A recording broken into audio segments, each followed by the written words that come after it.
Bonjour et bonsoir, que les Seigneurs vous bénissent de partout où vous êtes. Je suis très heureux d'être là par la grâce de Dieu, de pouvoir partager encore ce message avec vous.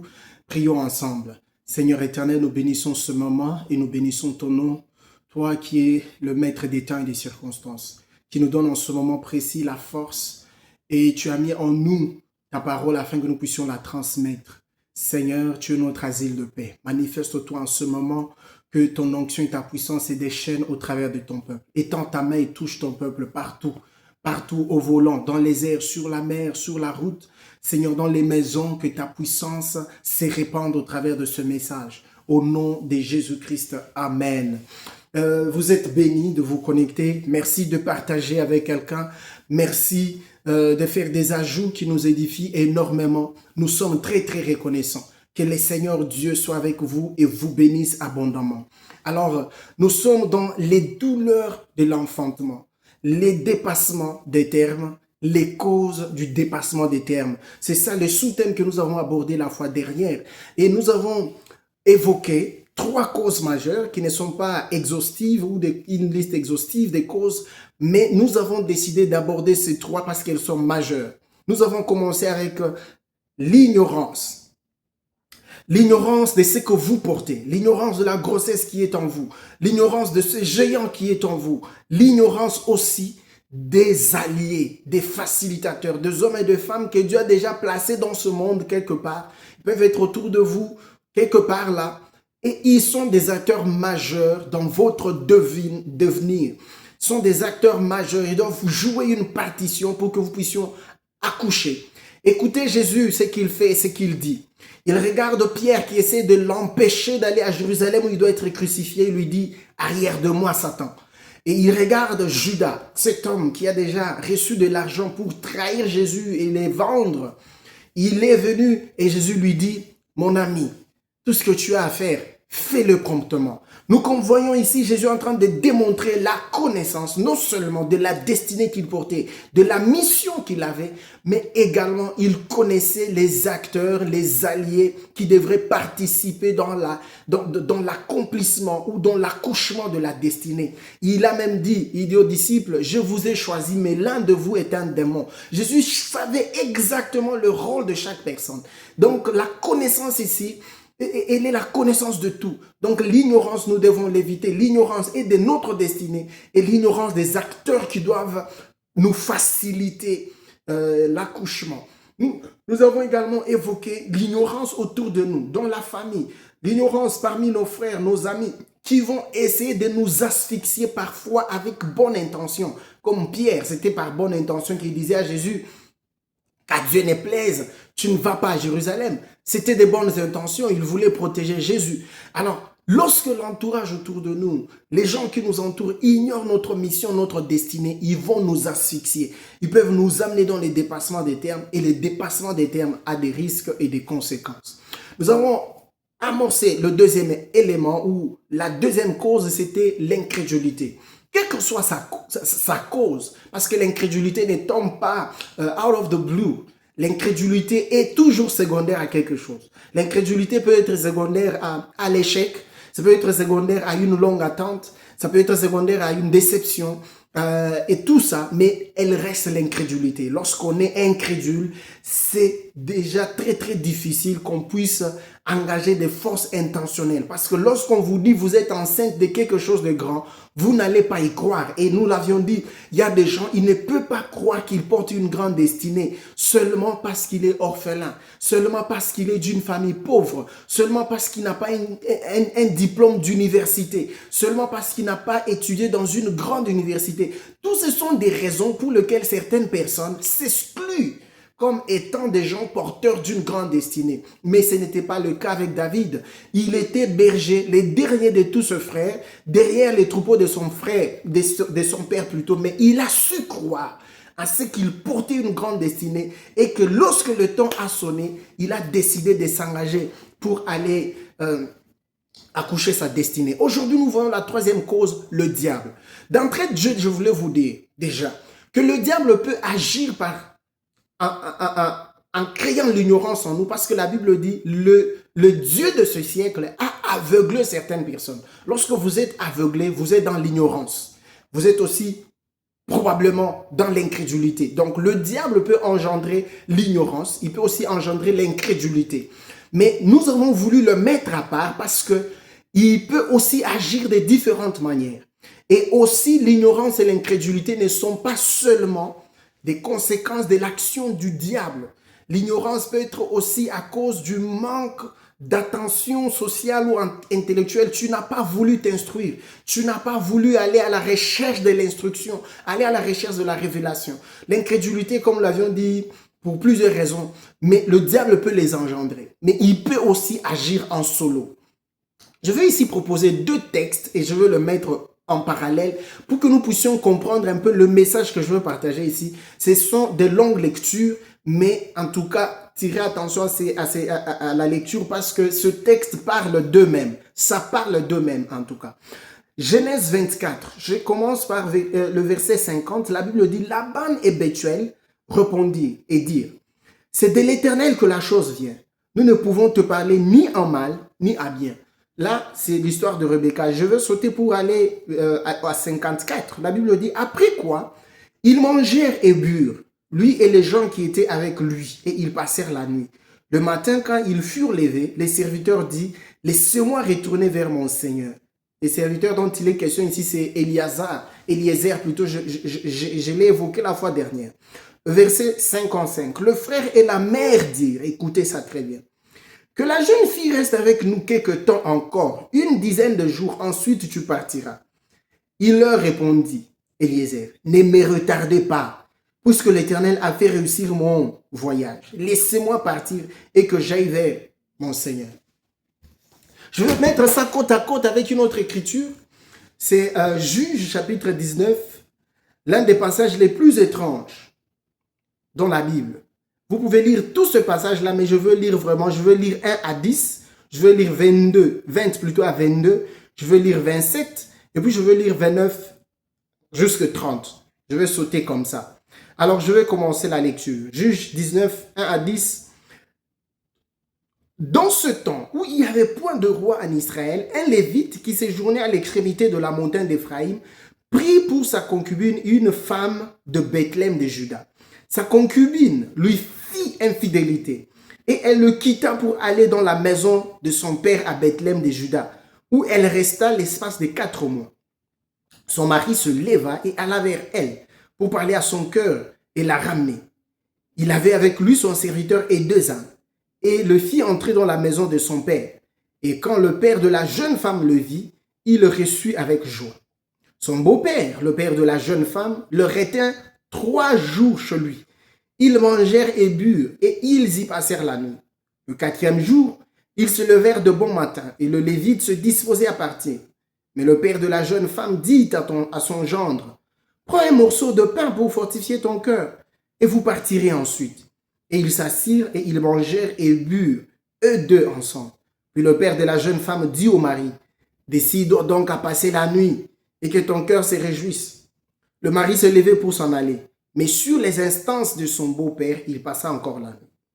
Le 5e jour, il se leva de bon matin pour partir. Alors le père de la jeune femme dit, « Fortifie ton cœur, je te prie, et restez jusqu'au déclin du jour. » Et ils mangèrent eux 2. Le mari se levait pour s'en aller avec sa concubine et son serviteur, mais son beau-père, le père de la jeune femme, lui dit, « Voici le jour baisse, il s'est fait tard, passez donc la nuit. Voici le jour est sur son déclin. Passe ici la nuit et que ton cœur se réjouisse.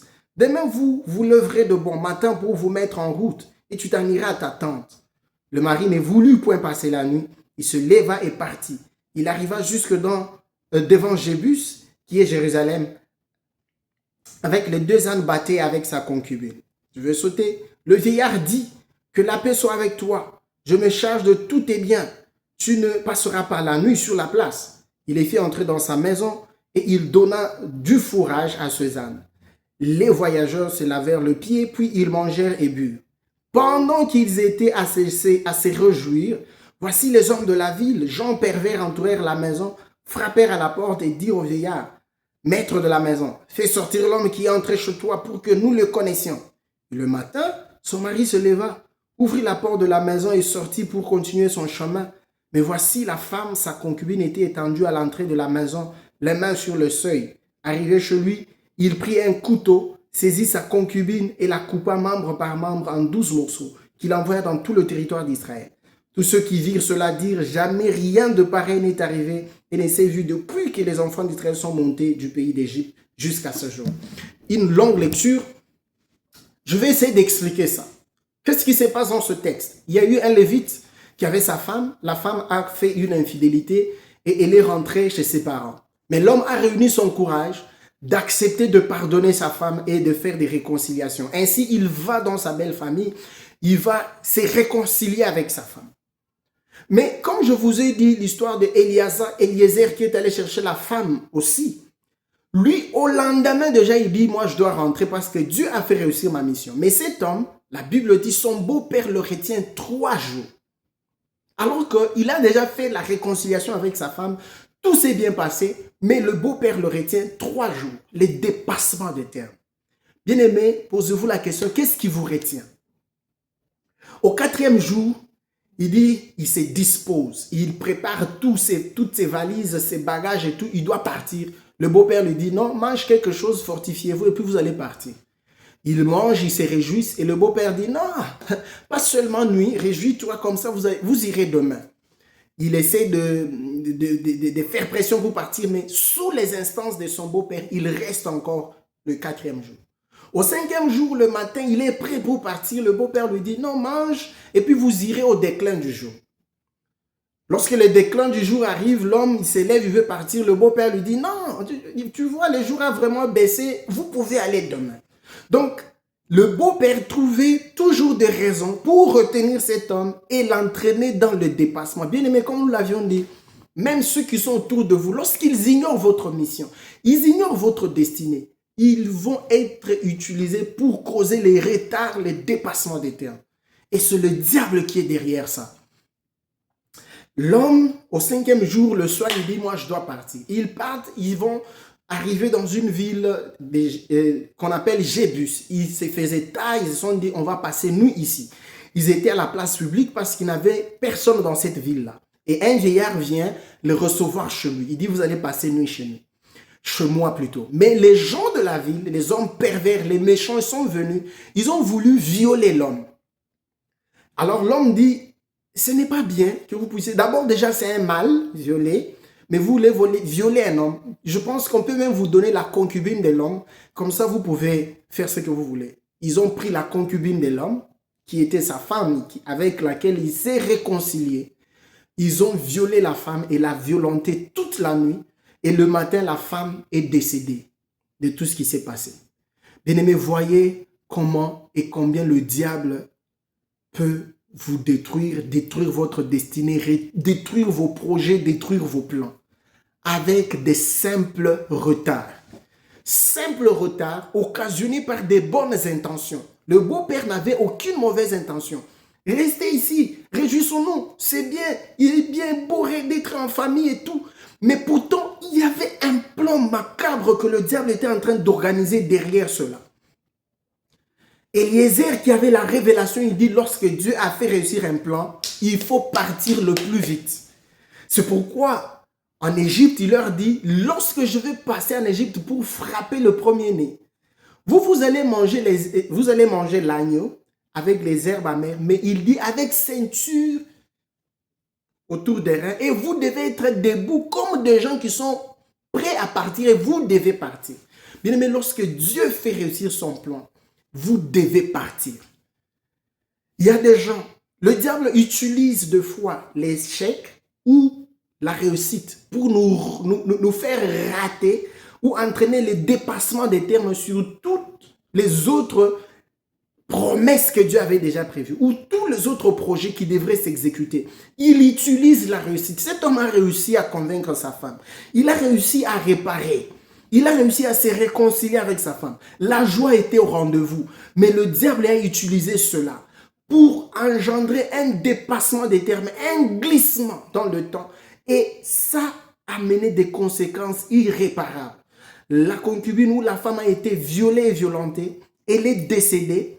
Et l'homme à cause de la rancœur et de la catastrophe qui lui est tombée dessus, la Bible dit il a pris sa femme lorsqu'il est arrivé dans sa ville, il l'a coupée en morceaux et il a envoyé cela dans tout le territoire d'Israël pour montrer son mécontentement, son désenchantement et toute la catastrophe qui lui était arrivée. Bien-aimé, qu'est-ce que le diable utilise pour te retenir, pour entraîner les dépassements des termes dans ta vie? Est-ce que ta gloire d'hier, parce que tu as réussi hier, et le diable veut que tu restes là à célébrer indéfiniment? Parce que tu as échoué hier, le diable veut que tu restes dans le remords indéfiniment. Il veut utiliser ça. Je veux que tu utilises la stratégie d'Eliezer. Lorsque quelque chose est arrivé, que ce soit de bon ou de mauvais, apprends à tourner la page. Un moment de sa vie, Abraham a dit, donnez-moi un endroit que j'enterre mon mort. Il aimait Sarah. Dieu a réalisé de grandes choses dans leur couple. Dieu leur a donné un enfant. Mais lorsque Sarah est décédée, vous pouvez le lire dans la Bible, Abraham a dit, je veux enterrer mon mort. J'ai besoin de les mettre au loin de ma face. Je ne veux plus voir ça. Vous devez arriver à ce niveau-là. Même quand il s'agit d'une réussite, vous devez arriver au niveau où vous mettez cela de côté et vous avancez dans la direction de tout ce que Dieu a prévu que vous devez réaliser. Imaginez si David s'était juste arrêté parce qu'il a tué Goliath, il doit aller maintenant dormir, il doit dormir sur ses deux oreilles et ne plus rien faire. Est-ce que la délivrance d'Israël était totale? Non. Est-ce qu'il avait déjà réorganisé le territoire, réorganisé le peuple, réorganisé les cultes? Rien de tout ça. C'est après qu'il a réorganisé les cultes, il a réorganisé les classes des Lévites, il a accompli beaucoup de choses. Celui qui a même collecté tout ce qu'il fallait pour la construction du temple, lui-même l'a dit, Dieu l'a révélé le plan du temple dans le moindre détail des poids de fourchette. Bien-aimé, le diable est rusé. Il peut utiliser n'importe quoi pour entraîner les dépassements des termes. Soyez vigilants, soyez attentifs, soyez sensibles à l'orientation de l'Esprit de Dieu, sensibles à la progression avec l'Esprit de Dieu. Prions ensemble. Seigneur éternel, nous croyons que tu es Dieu qui nous ouvre les yeux, qui nous réveille et qui nous permet d'avancer. Toute manipulation du diable pour nous retenir dans les dépassements de termes, nous détruisons cela au nom de Jésus. Tout ce que le diable peut organiser pour nous endormir, nous détruisons cela au nom de Jésus. Nous proclamons le progrès, nous proclamons l'avancement au nom de Jésus. Amen. Que Dieu vous bénisse. Rendez-vous à la prochaine.